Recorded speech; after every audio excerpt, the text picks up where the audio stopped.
राज्यातील विधानसभा निवडणुकीमध्ये game changer ठरलेल्या लाडकी बहीण योजनेचा करिश्मा स्थानिक स्वराज्य संस्थांच्या निवडणुकीत देखील पाहायला मिळतोय। मुख्यमंत्री देवेंद्र फडणवीस आणि दोन्ही उपमुख्यमंत्री आपल्या प्रचार सभांमध्ये लाडक्या बहिणींना योजनेबाबतचं आश्वासन देतात।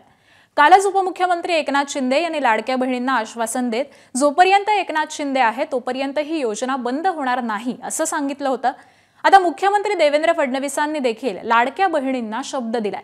जोपर्यंत तुमचा देवाभाऊ मुख्यमंत्री आहे तोपर्यंत लाडकी बहीण योजना तुमचा हा देवाभाऊ बंद होऊ देणार नाही असा शब्दच अकोल्यातील सभेमधून मुख्यमंत्र्यांनी राज्यातील लाडक्या बहिणींना दिलाय। काही लोक म्हणायचे निवडणुकीच्या आधी यांनी जे घोषित केलं होतं सुरू केलं होतं आता हे सगळं बंद करून टाकतील, यांना 2/3 या ठिकाणी बहुमत मिळालेलं आहे। काही लोक सांगायचे आता लाडकी बहिणीची योजना बंद होणार। 1 वर्ष झालं ही योजना आम्ही सुरूच ठेवली, ती बंद केली नाही। आणि माझ्या बहिणींना सांगतो जोपर्यंत तुमचा देवाभाऊ मुख्यमंत्री आहे ही योजना कधीच बंद होणार नाही, बहिणींची योजना सुरूच राहील।